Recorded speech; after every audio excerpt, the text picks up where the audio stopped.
that. But yeah, we will be live.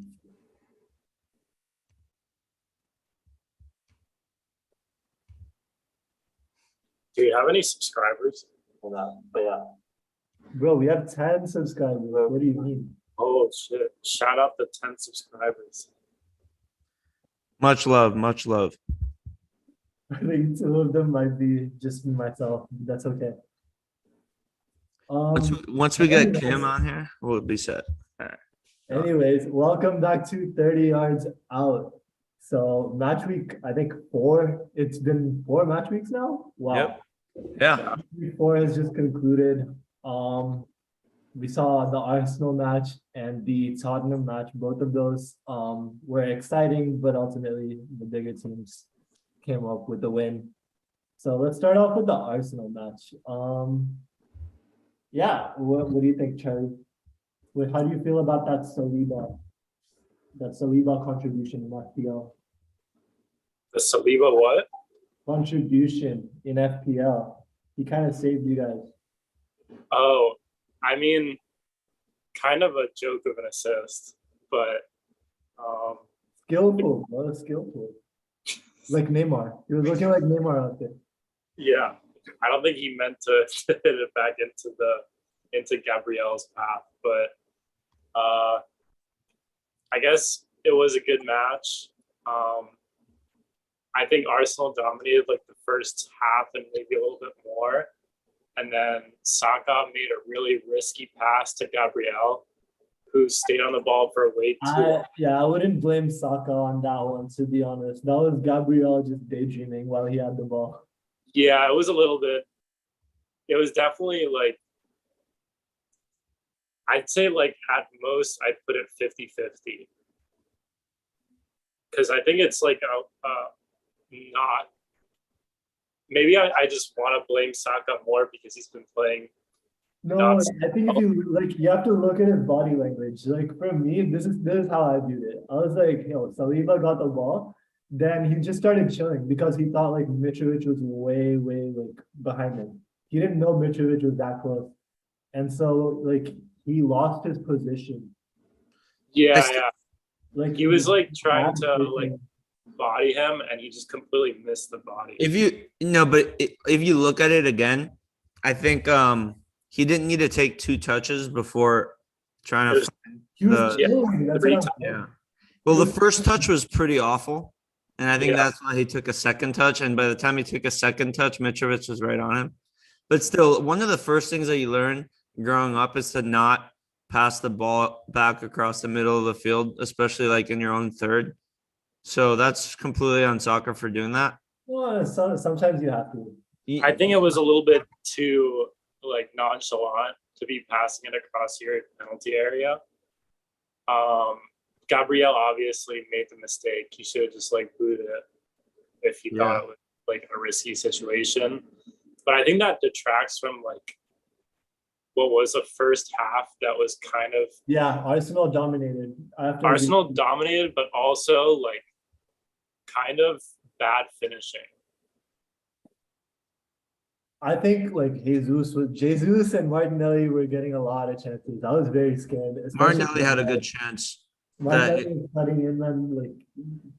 Also, Saka had a couple chances that he kind of just like took a couple too many touches, or like maybe it was Jesus who like tried to just pass it into the net, and Leto had a great game up until like the 2 goals.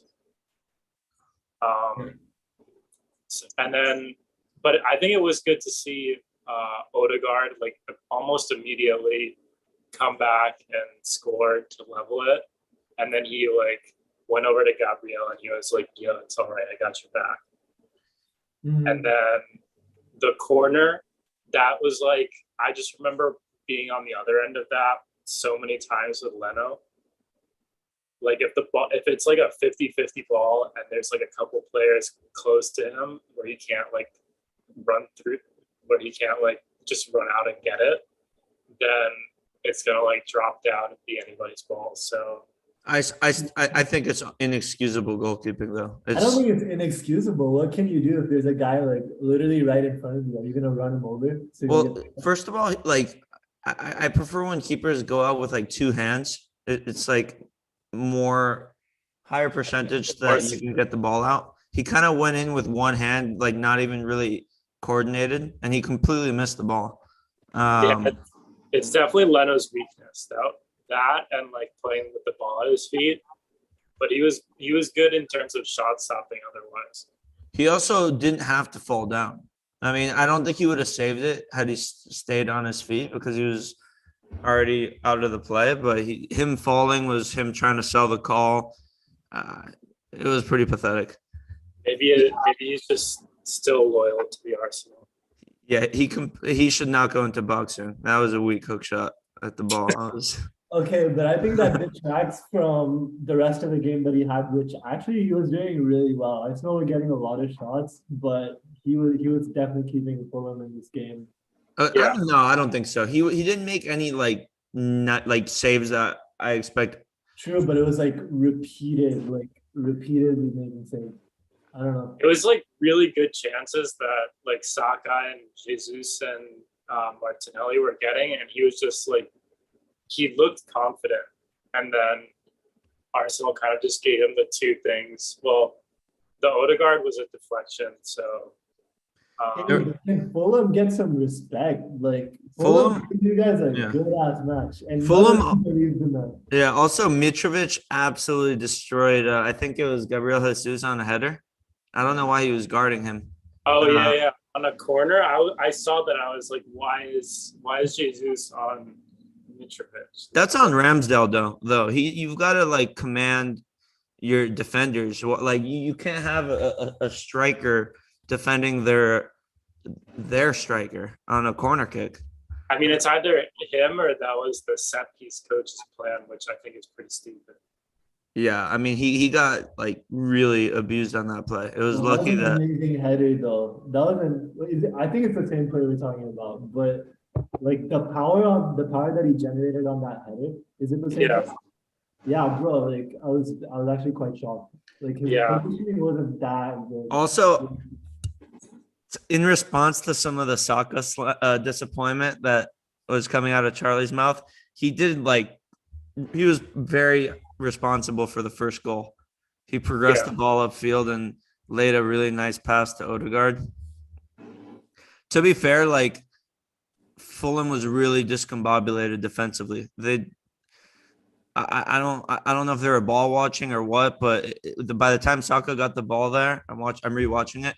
There were already two midfielders that were out of the play, and by then it was just against the center backs. I'm just thinking, like, what if Mitrovic was on like Crystal Palace or something? That Crystal Palace team would give so many teams nightmares. I mean, Fulham's defense is decent.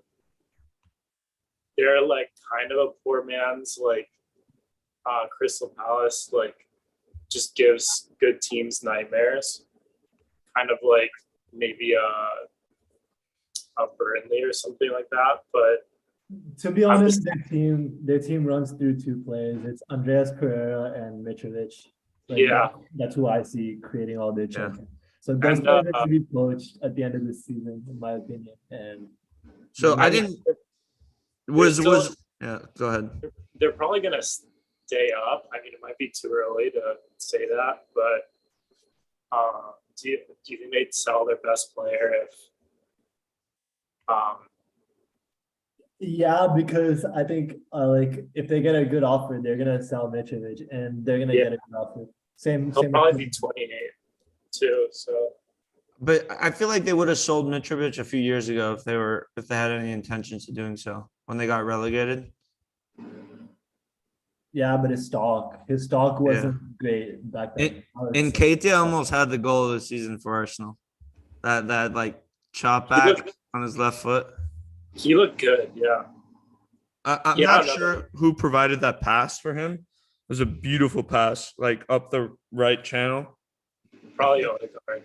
No. It was who was starting at right back for Arsenal? Ben White. Ben White. Yeah, Ben White. It was a really good pass. I think it was him. But I still think against teams that play a low block like Fulham, Arsenal can't rely on a deflected goal and a goalkeeping error to score. That's not going to cut it to make top four. Yeah. And teams will get better at defending in the low block. Well, then but I also expect Arsenal to generate better chemistry at the same time. They don't, Yeah. Jesus has only been there for, a month. Yeah. But I think one of the reasons that Jesus was not kept at Man City was because he kind of tends to struggle in these low block games. As compared to like UCL semifinal against Madrid where he's starting. Yeah. I don't know. It's hard to understand Pep Guardiola's. True, yeah. He sometimes like hates certain players. Yeah. For me with Arsenal, I feel like they succeed and fail based on whether they're able to like pass out from the back and play, It's a lot of like midfield and progressing from the defense to the midfield. That's kind of the key thing. And even in this match, I saw that when they were able to do that really well, they were actually creating a lot of chances. Yeah, they didn't score, but they were creating a lot of chances that could have. Yeah, they have. See that. I think I just there's so much unknown about Arsenal because they haven't played anybody good yet. This reminds me of when the first month of a college football schedule is a bunch of cupcake games against like schools nobody's ever heard of, and then you play conference games. Maybe not to that level, but playing Bournemouth and Fulham and I don't know who else. They have to play. And, Leicester is bad. Crystal Palace is the hardest game we played. I mean, it's good for Arsenal that they didn't drop any points in those 4 games because really they shouldn't have. But it's just so hard to see how they're going to play against a good team.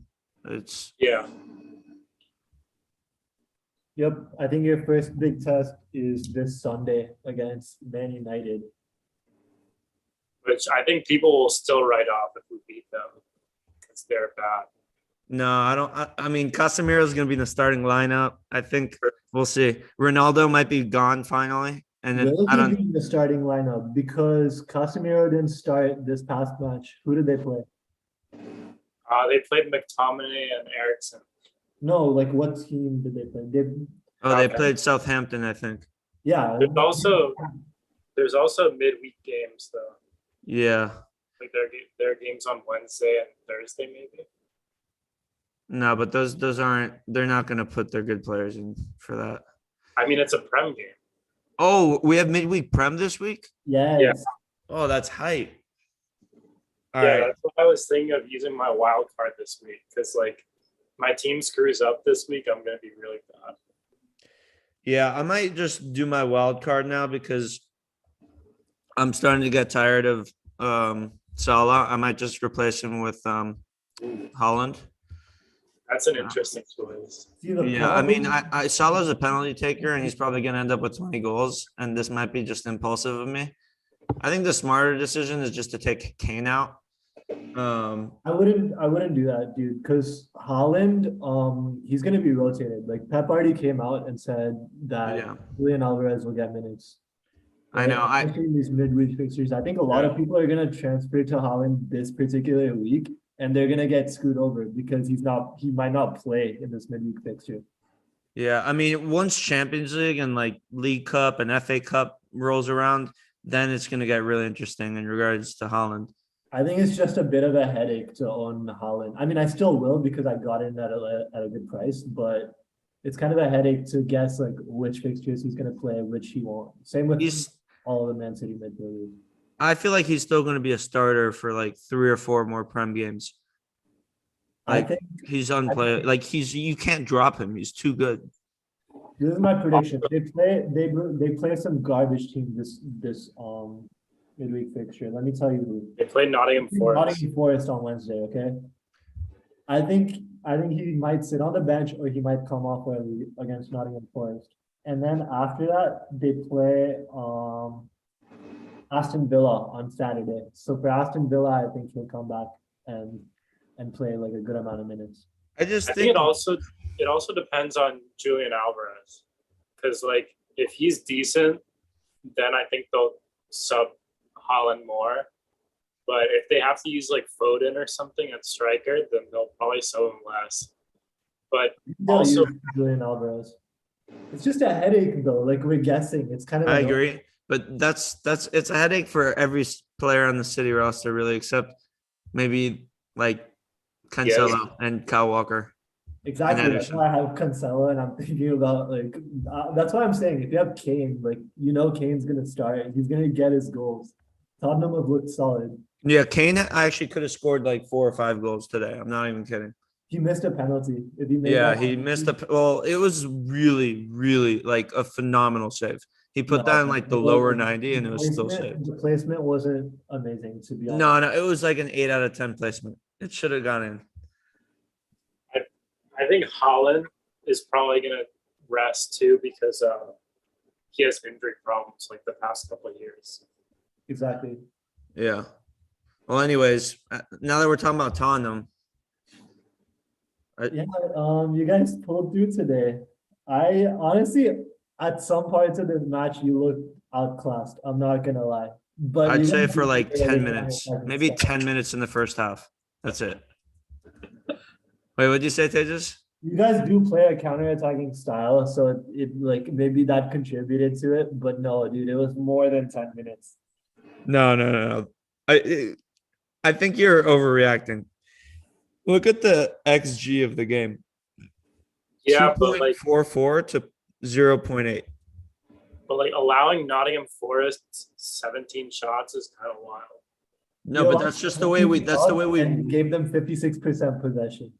Yeah, but that's the way that we play under Conte. We run, we go on the counter. We like semi-press against bad teams like them. Like we're not all out pressing, but we're not parking the bus either. We have, our front three is kind of like the bus, but okay. No, it's not. No, it's not. Like when they had the ball, we were like not in our own third. How are you talking about parking the bus? If no. That team doesn't park the bus. Reece James goes forward. You guys won the Premier League based off parking the bus every time. Exactly. Stop parking the bus. There's a huge difference. You won with the same manager. No, but there was a huge difference in the way we played, bro. The way we played, like the box was just stacked with like 8 people. Not even gonna lie. How much of the game did you watch? I watched all of it, bro. Oh, you did? Yeah. Did you see though? Like Kane could have scored that other goal. Remember that pass that Pierre passed him, and Kane took an extra touch, and then the center back came out looking like prime Maldini, and he had like an insane slide tackle from the back. Kane would have scored that for sure. It's true. Actually, that was an amazing tackle. But that was dangerous too. He would have gotten a straight red if he missed that. I'm not saying you guys didn't create chances. I'm just saying when you give up that much possession and give them like legitimate chances, they had legitimate chances too. No, but they were doing a really good job blocking shots. Like all our like cut-ins by like Kulusevski and like Son, they were reading that perfectly, like deflecting it in other directions. We were defending set pieces super well too. They had no answers on corner kicks. I think Spurs are still under 50% average possession for the year or for the season, which I mean they did play Chelsea, and Arsenal are like barely over 50%.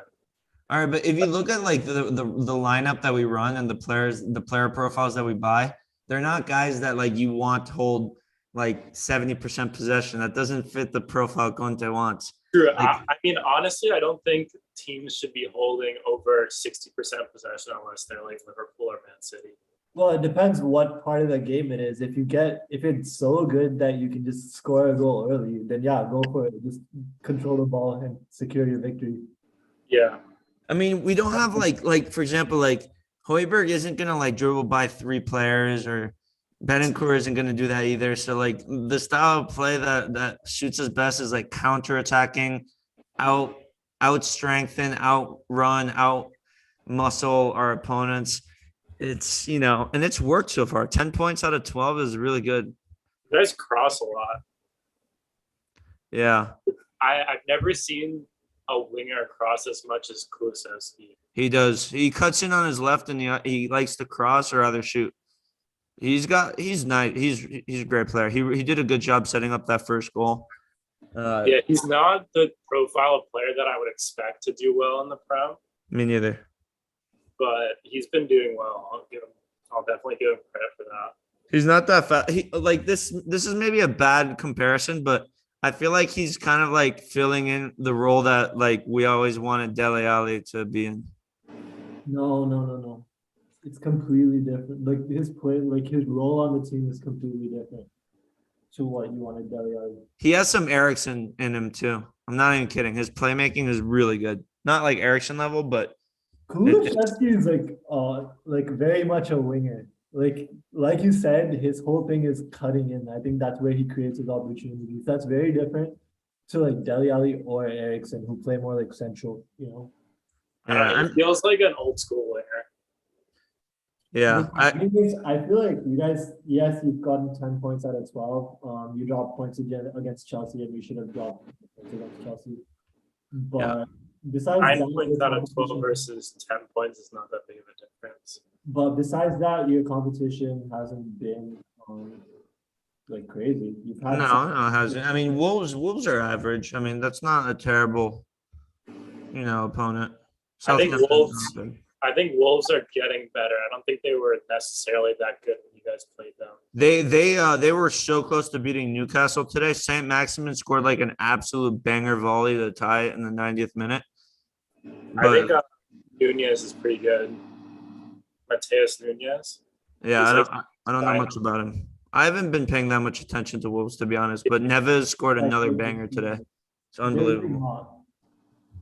Yeah, Kane was a little off today. I'm not gonna lie. There were a couple passes that were fed to him, and he just didn't control them well, and he lost the ball. What's up with Son? He has not gotten off to the races. Yeah, he hasn't. He was super frustrated when he got benched. Like there was one play where like he wanted Højbjerg to pass him the ball. Like I think it was actually a good idea that Højbjerg shot, but Son was like super pissed they didn't get the ball.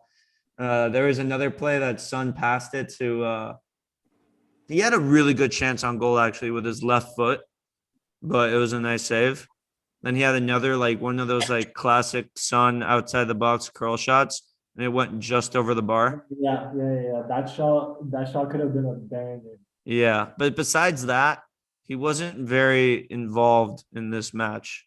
He was defending. Once you guys were up, once you guys were up, he was like really sitting back and playing more like. Yeah, but it's interesting because normally you would have expected Kulusevski to be subbed off for Richarlison, but today it was Son. I think it just depends on who we're playing and how good they're playing.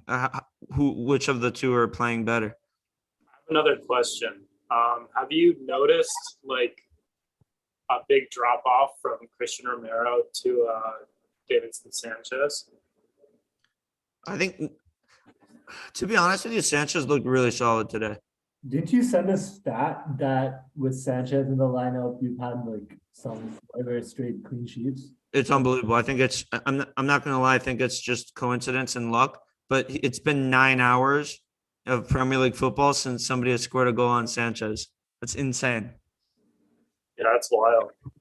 He's underrated. He just like the mistakes that he has made in the past have been, I think, really bad. He just kind of sucks in a back four, but he's like athletic. And I mean, I don't know about him in possession. I haven't watched that much of him. But. I mean, I also think a lot of times he was like exposed was when he was on the field with like players like Harry Winks and like he's a good player. No, but it's different. When you have Betancourt and Højbjerg, it's like a huge upgrade. It really is. It's less responsibility. And having what's his name? Christian Romero is like a partner. Like that makes a difference. But we'll see what happens because if Sanchez keeps proving himself, maybe he'll get a starting spot. So Perisic has now become the starting left wing back. I think that's going to be set in stone, although they might. He had some his step over is absolutely unguardable. Every time he does it, the defender freezes and he creates like a little space to send in a cross. It happened like 2 or 3 times this match. No, yeah, but are they gonna rotate Perisic or are they gonna start him in every match? I'm very confused because I actually had Perisic like as my starting lineup in FPL. Then after the first match week, I sold him because he came off the bench. I think that's just because he just got purchased and like Conte wanted like a Premier League proven player.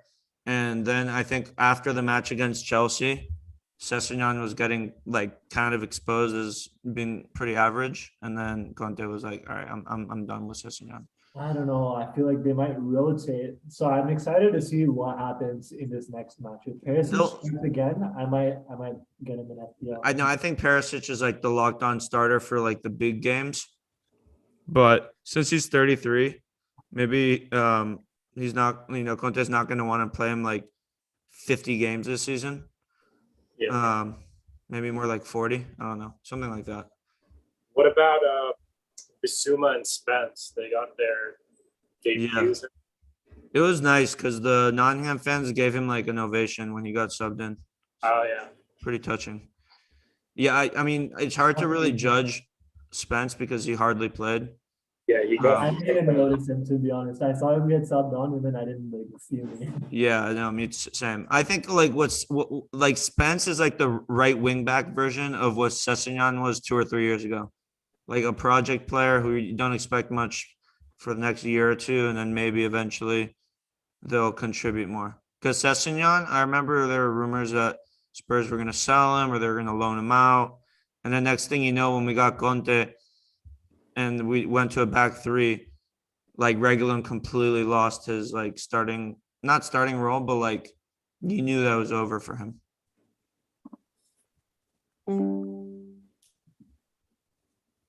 I don't know though, because it looked like Betancourt got injured at the end. So maybe Bissouma is gonna get a start next game day. That should be interesting. I thought at the beginning of the season, it seemed like they would sub Højbjerg and Bissouma, not Bentancur and Bissouma. It's funny because a lot of some fans think Højbjerg is like a god, and other fans think he's like terrible, horrible first touch, all this. I think he's good. Like he's your Xhaka. But he also set up like a 10 out of 10 pass for Harry Kane. The one where I talked about earlier where the Nottingham defender came from the back like prime Maldini. That was Højbjerg, that pass. He's been I rate him. I think he's decent. I rate him too, especially for what Conte wants. Like this isn't like a possession type of team. He's he's a grinder. Box to box CM. Good player to have. Yeah. So Betancourt was a phenomenal purchase. Your first though comes against Man City 2 weeks from now. 3 matches from now. 3 matches from now, Tottenham plays Man City. On the road too.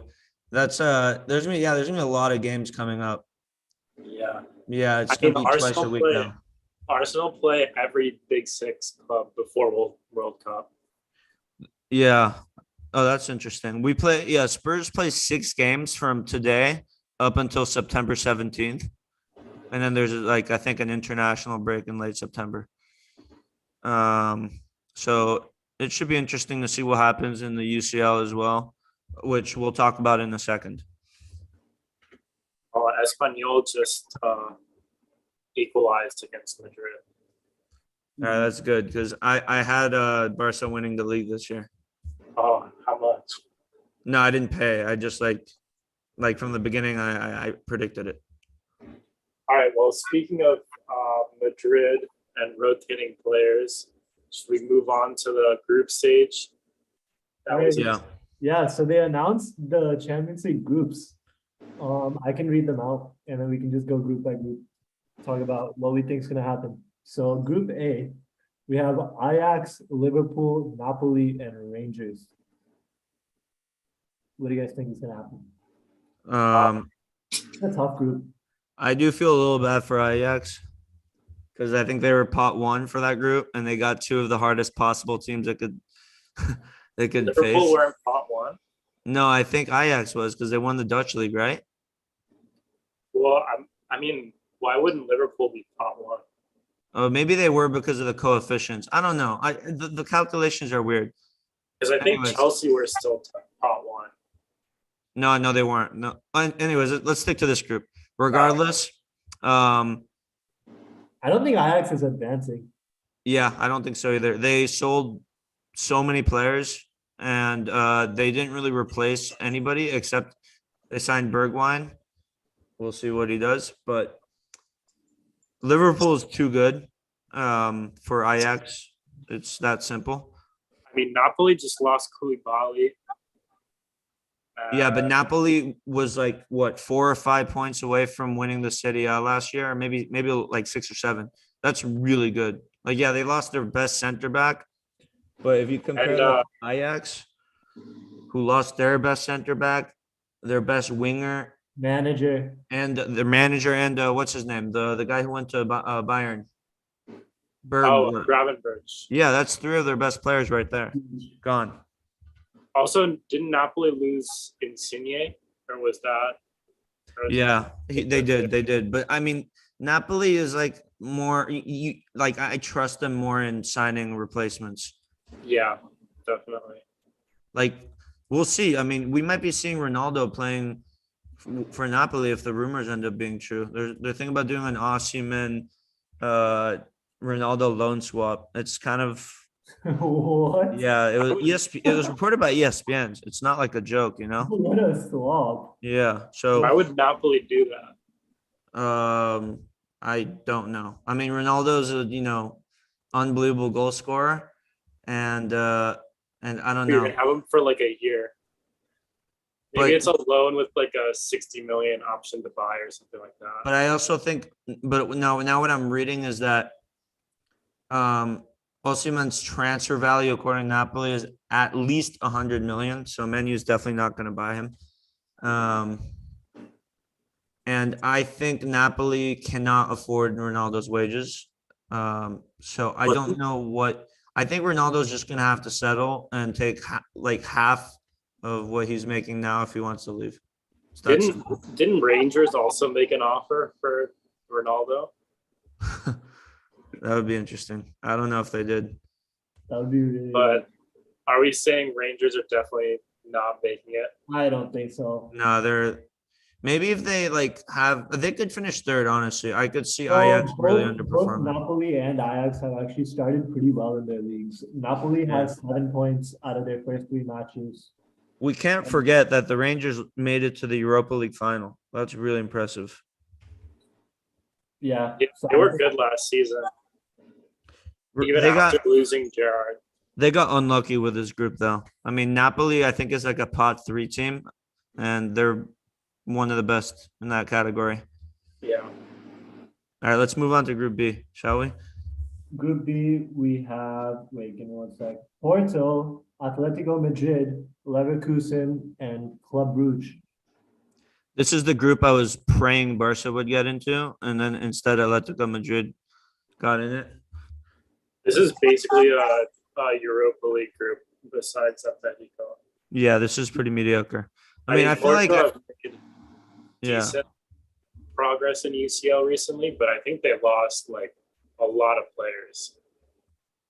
Porto is pretty bad, actually. Porto is losing 3-0 to Real Ave, whatever team that is. But they lost. They lost last year. They lost Luis Diaz. They lost Vieira to Arsenal. I think they lost Vitinha to PSG. That's at least 3 players. All right, serious question here. Who is the pot 1 team for this group? Because I just looked. Oh wait, no, I'm looking at the wrong year. Okay, no, it was Porto who won the league last year. That makes sense. I guess they're a top 5 league. No, but check this out. Last year, Porto had 29 wins, 4 draws, and 1 loss the entire season. That's really good. Yeah, but they They're lost. losing 3-0 to a no-name team right now. I know. But also Leverkusen's pretty bad. They have one win and 3 losses in their first 4 matches in their league. They probably also lost some players. They're a selling club. Yeah, Atletico Madrid has no excuses to finish top of this group. It's handed on a platter. I was so upset Barca didn't get in this group. I knew we were gonna get screwed. Club Brugge is finishing last. I'm sorry. Maybe they'll surprise somebody and finish second because this group is awful, but we'll see. Well, speaking of Europa League groups, Group C. Oh yeah, definitely. We have Bayern, Barca, Inter Milan, and Victoria Plzen. How did you get 2 teams that won their group? Or that won their league? No, Inter Inter didn't win their league. Inter barely lost. I don't know how AC Milan won that league because I thought Inter had a much better roster. Whatever. And now Inter got better because they have Lukaku now. Last year they didn't have him. They did lose Perisic. They lost Perisic, Yeah, you're right. But like out of all the pot 3 teams, and I was looking at how at who Barca or Spurs could be with, the last team I wanted to be with was Inter. Literally the last team by far. And that's who we got, of course. Probably Dortmund are close second. Look, Bayern, they're kind of vulnerable. I think I agree with that. I think they're less good now with Mane instead of Lewandowski. I mean, they got exposed by VRL. They like let me we can't forget that. They literally lost. They got eliminated by VRL in the Let Champions me League. read you their results, okay? So yesterday they drew 1-1 against Mönchengladbach. That's fine, okay, fine. They had a bad match. Before that, they won 7-0 against VfL Bochum. Before that, they won 2-0 against Wolfsburg. Yeah. Before that, they won 6-1 against Frankfurt. Before that, 5-3 against Leipzig. All right, they're a little bit better. Okay, they're a little better than Barca, but let's not kid ourselves. I think Barca could win the group. I think Bayern have a much better team, but to be honest, I'm not a huge fan of Nagelsmann. I'm not a fan of Marcel Sabitzer. I don't think he's Bayern level. Why is he a starter? Is he starting? There's no way that's permanent. I think no. Let me check. Goretzka must be injured. Yeah, I think he is. Yeah, that's what happened. Goretzka's injured. I think they started like Pavard in midfield too. Pavard's starting at right back. That's 2 players already who are not Bayern level. This is not the same Bayern team from the 2 or 3 years ago. I mean, I think they're still like really, really good and might win the Champions League again. But don't be surprised if Barca wins this group. They have De Ligt off the bench. They have Musiala off the bench.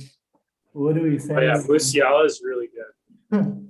Yeah, no, it's gonna be. Yeah, I'm just trying to hype Barca up. Yeah, I really don't know who's gonna win this group, to be honest. Exactly. I like Barca's really the only thing that's against Barca right now is figuring out chemistry, and the chemistry is already looking pretty good because we scored 4 goals again today, and it could have been like 6. We hit the post twice. I think Inter got screwed. I feel really bad for them because every time that seems like they're in the Champions League, they have the hardest group now. I remember one year it was Tottenham and Barca with them. Another year it was like Barca and Dortmund and Inter. Like Barca and Inter are always in the same group these days. It's weird. Yeah, I don't think Inter's getting out of this group. You don't think Inter's getting out? Mm-hmm. They have a chance. I think they do too. Kind of what happened with Benfica, where we were a lot worse last year. We lost 3-0 to Benfica, and that spoiled everything. Xavi has no Champions League experience. I don't know. I'm nervous though, as a Barca fan. Like I'm nervous that we're gonna go to the San Siro and like lose 1-0, and then there goes our hopes. Okay, on the group D, we have Europa League group. the actual Europa League group. We have Frankfurt, Tottenham, Sporting, and Marseille. Tottenham have no excuses. Yeah, no, they should. They getting Frankfurt was pretty lucky. Conte also has no excuses. No, but Marseille is solid. Marseille is solid. I have no I think idea. they're the other team that will get out of that. Why are group. why are they the top 4 team? They play in the French league. They lost Conference League. Fair. And also, I think they finished like 3rd or 4th. Yeah, I'm just saying for like the top 4, they're pretty good, but Tottenham should finish first in this group or at the worst second. These This teams is are an all easy doing pretty badly. Sporting has 1 win, 1 draw, and 2 losses in their league this year. I think Sporting is going to finish last in this group. I think Frankfurt was Marseille lost their best player. Yeah, bro. Tottenham better get out of this group in first. Watch Frankfurt come in first. That would be inexcusable. I think Frankfurt also sold some decent players, like maybe Kostic or something. Yeah, I think I remember reading that. I don't know if he still plays for them or like if he still played for them. He might have been. I can't believe Götze is low key on Frankfurt. He scored a goal today. He did. Yeah.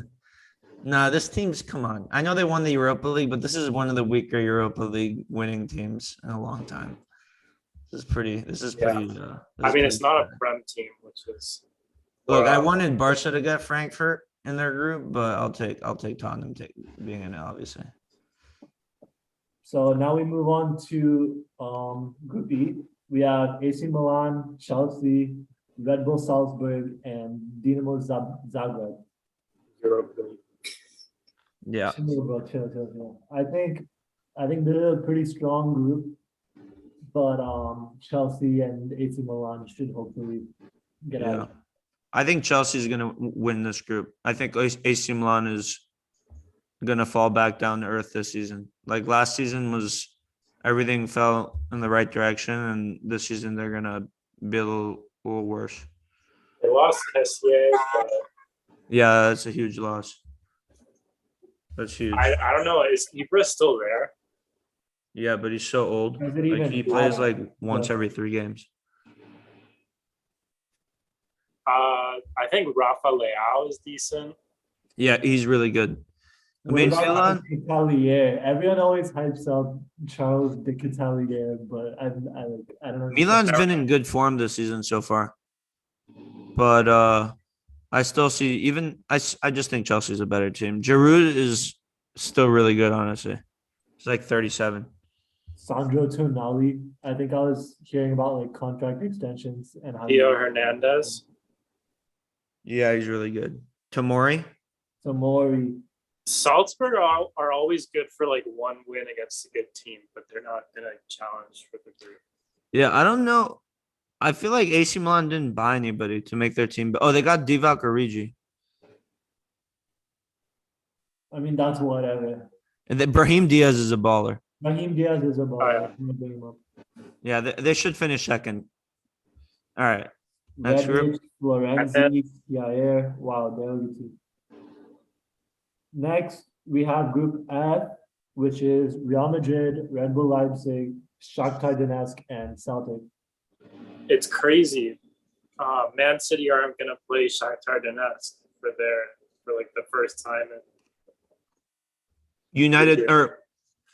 I meant Real Madrid also plays Shakhtar a lot. Really? Last season they're in the same group, and I'm pretty sure they played like in the round of 16 before. I'd say Real Madrid are going to beat Leipzig like 5-1 or something like that, but Real Madrid aren't really a team that beats teams by 5, unless it's like in La Liga. I don't think Leipzig's very good. I think they're pretty. They're pretty reliant on what's his name? Nkunku. Nkunku to score. Now they have Werner though. They got Timo. Oh, yeah. Jr. I think they might be better now than they were last year. They definitely are. Yeah. Werner is a good addition. Watch the defender. Yeah. Watch them finish above Real Madrid in the group. No chance. No. Yeah, I don't see it either. This is why it's so important to win your league for group stages, because you could get handed these joke show groups. Yeah. That group's pretty obvious. Next group is Group G. We have City, Sevilla, Dortmund, Copenhagen. I know nothing about Sevilla this year. They've been in awful form. Really. Sevilla. Bro, they lost to Almeria. Yeah, no, they've been real. They lost to Osasuna. They tied via the lead. They don't have a striker. Like that Luke De Jong transfer was an absolute disaster for them. Like I don't even think he's on the roster anymore. Eric They lost Lamela. to Arsenal 6-0 in the Emirates Cup. They're playing like they got the striker named Rafa Mir, who they also lost Kunde and Diego Carlos. Yeah, that's bad. Was this summer? Yeah.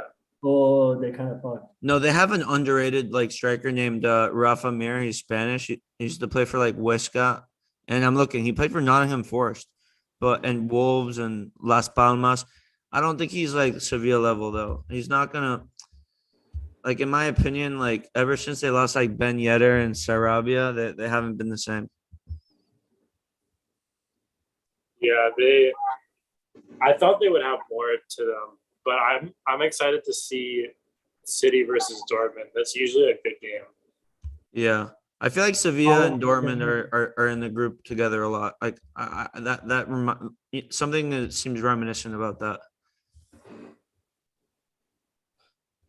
You think Haaland will be like motivated in his return to Dortmund? No, absolutely. I wonder what the reception will be like when he returns to their stadium. I feel like it's a positive one. I don't think it's Me too. Yeah. I think everybody knew that it was a stepping stone for him. It wasn't I think Dortmund expect their club to be a stepping stone. They do, and they got money for him and good memories. I think it was a lot less money than I thought they would get, though. Yeah, I mean, I think somebody mentioned in the chat, and I agree. I think he negotiated a low release clause because he knew he didn't want to stay there for very long, and Dortmund had no leverage. They're about to sign a superstar, so they're like, "Yeah, I don't care. 75 million release clause, sure. I mean, if that means we're gonna have you for 2 or 3 seasons, we'll do that," and that's what happened. Yeah. Also, Dortmund will just take that money and buy like 9 players with it. Yeah. They always buy players for like under 20 million. Yeah, Sevilla, Europa League again, and then they're gonna turn into like prime Barca in the Europa League. They have a good team. I think they're too good for the Europa League. Sevilla, I don't know. They need to buy somebody. The Martial experiment I heard was an absolute disaster. Probably. They don't need attackers. I think they need defenders to replace. They need a lot. I mean, they're losing to like Almeria, who just got promoted, and I forgot who else. It's not looking good so far. All right, Group H.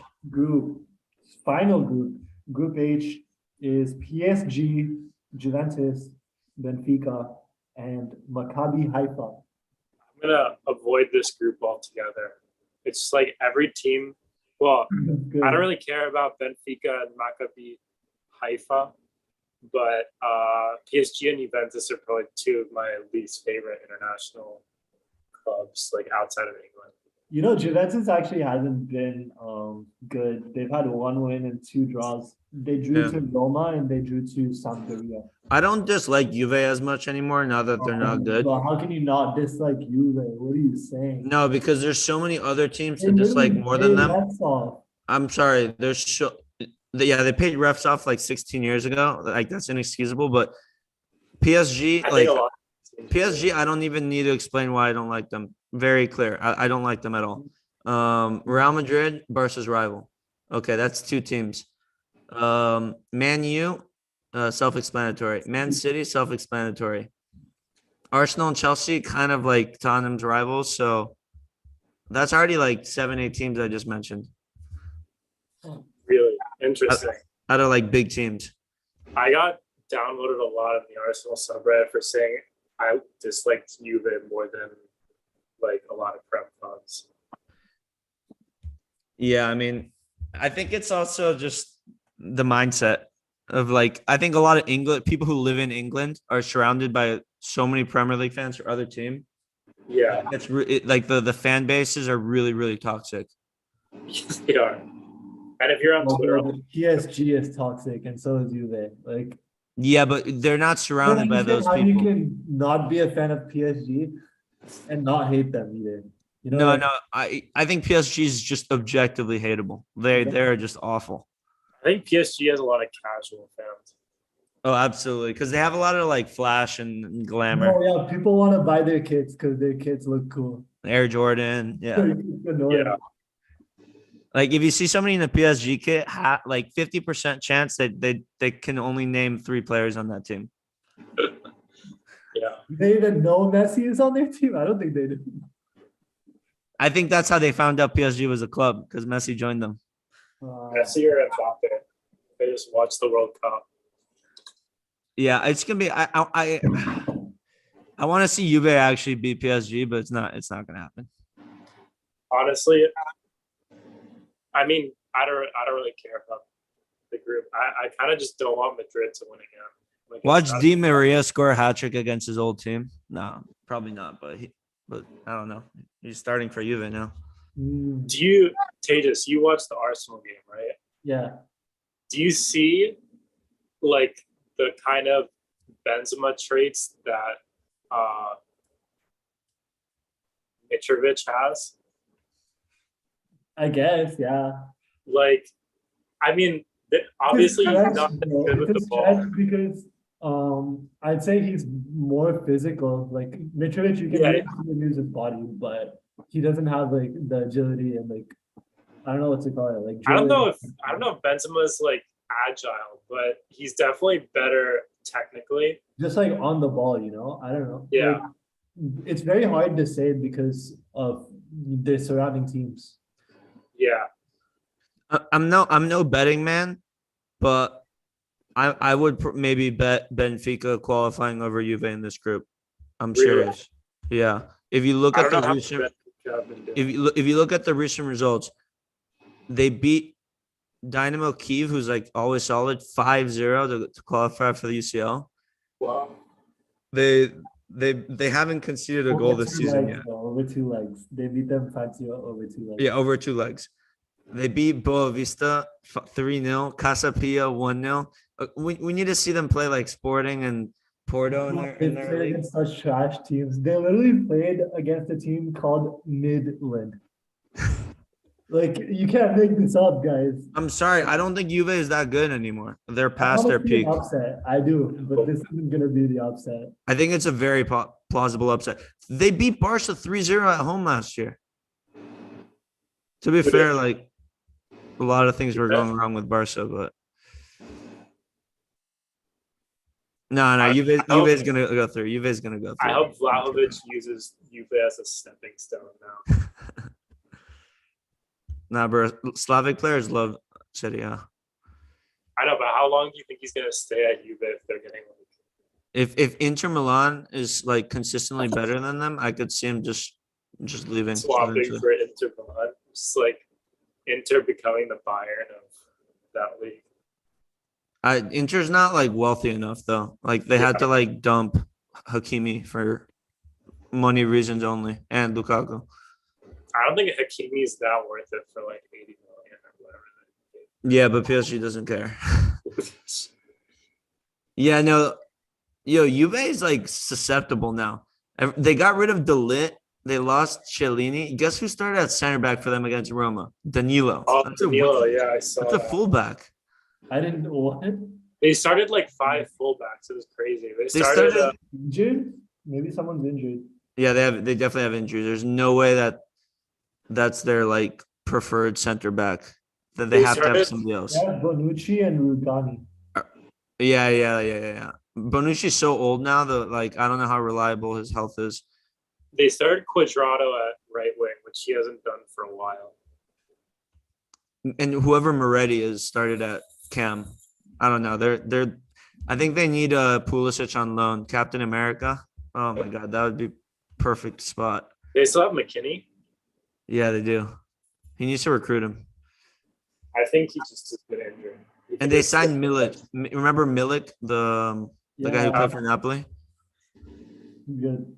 Yeah. Anyways, I think my last comment that I want to make about these groups is props to the Scottish League for having 2 teams in the UCL this year. Yeah, good for them. I mean, we gotta see how they do. I think both of them are gonna like collapse in their I group. know, but still, last year Rangers made the final. Like they're on the come up. Yeah, definitely. It's exciting to watch. They'll get some nice players sold. Also, last comment about Group H, the Arabic Bain, Bain the channel. They showed Group H, but without Maccabi Haifa. They just showed 3 teams. They showed PSG, Juve, and Benfica. Why? Because they don't like Israel. Oh, damn. I wonder what are they gonna do during like the games that they cover. Like in Black Mirror where that episode where like that guy can only see blobs because the wife canceled him. Oh yeah. That's how they're gonna broadcast the Maccabi Haifa games. They're not gonna show the players. Well, Robert always talks about how China said Arsenal number 10 instead of Ozil. Maybe they'll just do that. No way. That's hilarious. Yeah. I wonder if China still doesn't broadcast Houston Rockets games. Which is funny because I think a bunch of Chinese people bandwagoned them when Yao Ming joined them. So they can't watch their favorite team. Wouldn't they have switched to Sixers? Why? Who was on the Sixers? Who was the one who spoke out against China in the first place? Oh, Daryl Morey. Yeah. Oh, yeah, you're right. He's on the Sixers. Yeah, I don't know. I'll have to ask Robert. We'll have him back on the podcast when he starts answering. Right. Yep, but that about wraps it up.